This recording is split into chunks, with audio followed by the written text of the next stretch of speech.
and welcome to another video. Today I have this Wild Badger Power 12-inch chainsaw. So this is a 20-volt edition. It has a battery inside, battery operated chainsaw, about a foot of sawing depth, 3-year warranty with standard with these devices, 12-volt battery included, brushless motor, should last you a long time. It's pretty lightweight, only 6.4 pounds.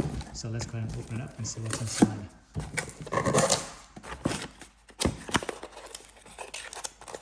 Charging adapter for the battery.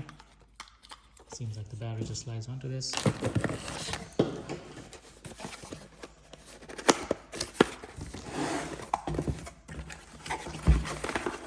This is the battery. It's actually quite a large battery, 4-amp battery. So this, if you have other Wild Badger devices such as the leaf blower, trimmer, things like that, this should work with that just fine. So this is how it loads onto the charger, and you just press this button, pull it out. Super easy to charge, and let's go ahead and see how the chainsaw is. Comes with devices to connect the blade, and this is the blade itself. Comes protected in this sleeve, and you can store it in the sleeve when you're done using it as well. Here's the chain.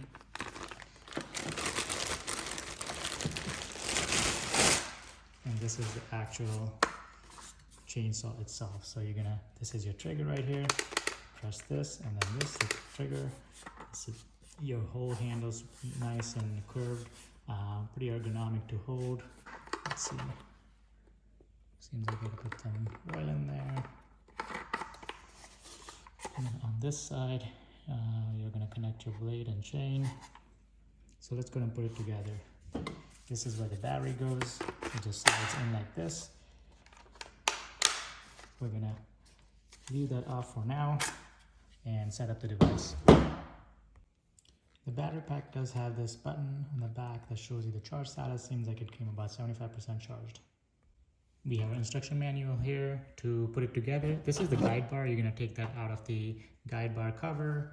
You can leave it so that you can store the guide bar later. Guide bar has this nice Wild Badger Power logo on it. So the chain, this is a 16-inch chain. If you're replacing it, make sure you get the 16-inch that works with a guide bar. You're gonna just slide it in place like so along the guide bar, and just be careful you don't cut yourself. But this is a chain, so it's designed to only cut when it's rotating, but you can still get cut. As you're trying to put it in, you may not be able to fit the this might be too far out, so all you have to do is unscrew this, and this will slide back, and as it slides back, it'll fit into place. So let's go ahead and show you how that is. So once I have this sitting here, as you can see, that pin is not falling into place. So what we're going to do is unscrew this until the pin comes in the spot it's supposed to. As you can see, the pin is sliding into place, and once you have it close enough, it's gonna fit into place like that. Once that's fit in, then you can tighten it just like so.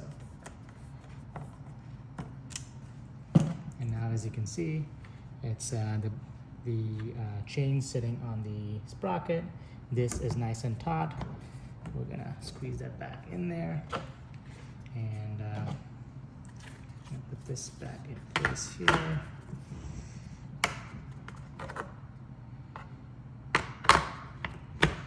There you go.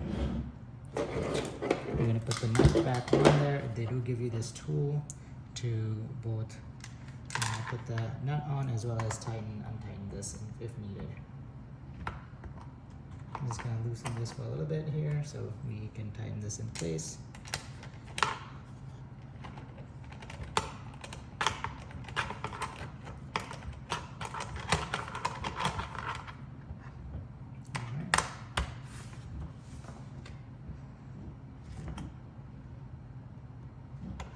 Okay, it's nice and tight. Once you have that in place, you're gonna undo this part, this tank. You're gonna put some oil in there because the chainsaw does need oil to run. Right now the chain is greased, as you can tell from my hands. There's some grease on my hands. Let's go ahead and plug in this battery. There is a chain brake in place that's on. You're gonna hold to unlock, push to put the brake on.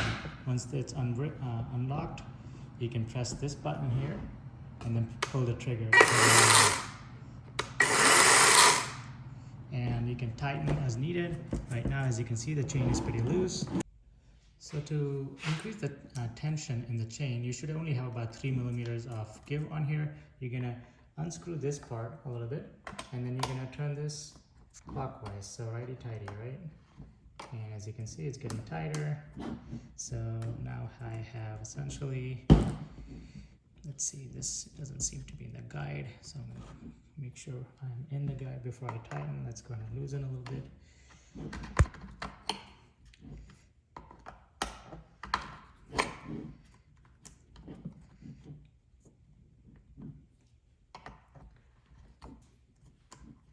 Once I have it looser, I'm just going to make sure I have it here and tighten it in place. Once it's tight enough, as you can see, there's about 3 millimeters of give, which is all you need. You can tighten a little bit more just to make sure it's not coming off the guide. I'm going to undo the brake, press the safety, and then the trigger. And that seems to be running well. So you're going to put the brake back on, taking the battery out. It's as simple as pressing this trigger to release it and then pull. That's it. Let's go ahead and cut some wood. Right, so I've added some lubricating oil in the tank here. It doesn't really take much.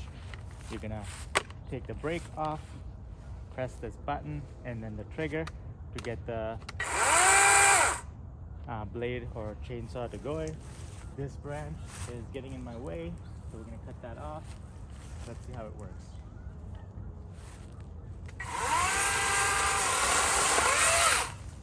I think we get a better view from the other side.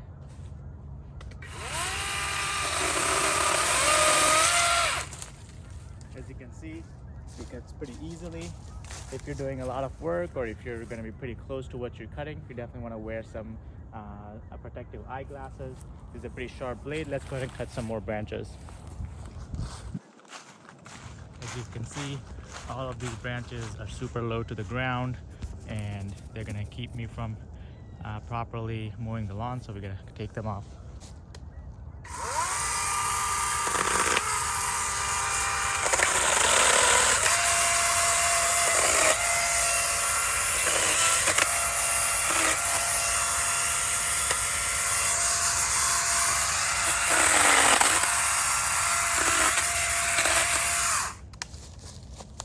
As you can see, they cut really easily. The noise is not too loud. It's super strong. It's a really good chainsaw. It's about a foot of blade length here, but it really works for smaller things like this, or a tree trunk that's smaller than a foot wide. This is a really nice product. Really important to have if you have things to cut in your backyard, or if you have a lot of woods in your property. Super easy to use. Lock it up when you're not using it, lock it like that, and now it won't turn on. That's it for this video. If you have any questions, I'll be happy to answer. Otherwise, I'll see you in the next one.